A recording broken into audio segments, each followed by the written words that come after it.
আজকের নতুন একটা ভ্লগে তোমাদের স্বাগত। কালকে বাড়িতে দিদিরা এসেছে, তাই আজ সকাল সকাল বাজারে গিয়ে মা চিকেন নিয়ে হাজির হলো। রান্নার দায়িত্বটা আমিই নিয়ে নিলাম। মাঝে মধ্যে রান্না করতে আমার বেশ ভালোই লাগে, তবে সেই রান্নাটা যদি রুটিন হয়ে দাঁড়ায় তখন বড্ড একঘেয়ে লাগে। তাহলে চলো আর দেরি না করে আজকের চিকেন কষাটা কিভাবে করলাম সেটাই দেখাই তোমাদের। চিকেনের জন্য আলুর খোসা ছাড়িয়ে 2 টুকরো করে কেটে নিয়েছি, 2টো পেঁয়াজ কুচি, একটা পেঁয়াজ বাটা, আদা ও রসুন বাটা, টমেটো পেস্ট, এরপর মশলার জন্য হলুদ, জিরে, ধনে ও লঙ্কা গুঁড়ো আর চিকেন।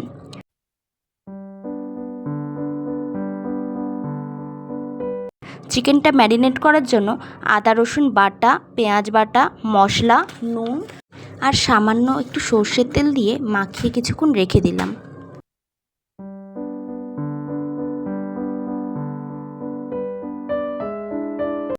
কড়াইতে তেল দিয়ে তেল গরম হলে তাতে দিয়ে দিলাম আলু।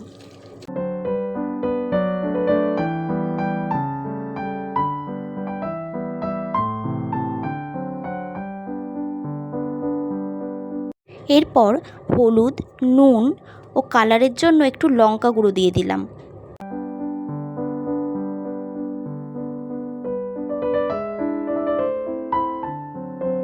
আলুগুলো লাল লাল হয়ে আসলে কড়াই থেকে তুলে নিলাম।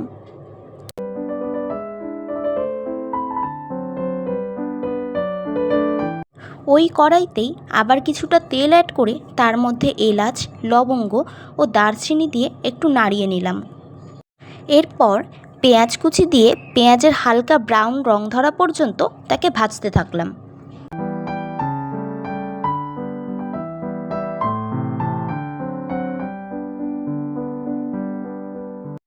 দিয়ে দিলাম 1 টেবিল স্পুন লঙ্কা গুঁড়ো। এই সময় লঙ্কা গুঁড়োটা দিলে তরকারিতে বেশ ভালো কালার আসে। দিয়ে দিলাম পেঁয়াজ বাটা আর আদা রসুন বাটা।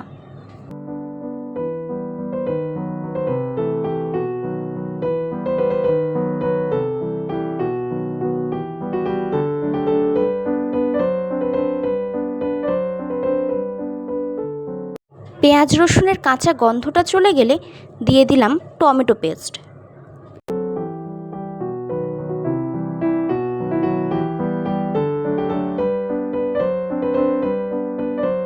এরপর একটা বাটিতে হলুদ গুঁড়ো, জিরে, ধনে গুঁড়ো আর সামান্য জল দিয়ে মশলাটা রেডি করে দিয়ে দিলাম কড়াইতে।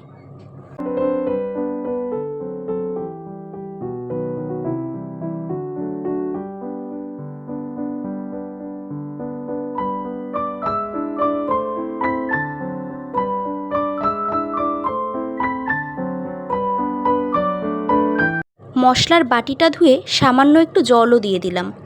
এরপর ভালোভাবে মশলার সাথে নাড়িয়ে নিলাম। মশলা থেকে তেল ছেড়ে এসেছে। এখন ম্যারিনেট করা চিকেনটাও দিয়ে দিলাম। এবার ভালোভাবে মিডিয়াম আঁচে কষিয়ে নিতে হবে চিকেনটাকে।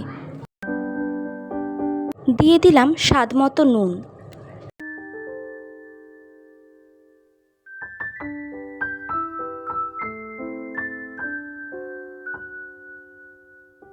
এরপর ভাজা আলুগুলো দিয়ে আরও কিছুক্ষণ এইভাবেই কষিয়ে নিতে হবে। যা, আমি তো ভুলেই গিয়েছি তরকারিতে জল দেওয়ার ভিডিওটা তুলতে। ঠিক আছে, আমার ভুল হলেও তোমরা যেন ভুল করো না। আমি গরম জল ইউজ করেছি তরকারিতে, তোমরা চাইলে ঠান্ডা জলও দিতে পারো, আবার গরম জলও দিতে পারো। ব্যাস রেডি হয়ে গেল আমার চিকেন কষা।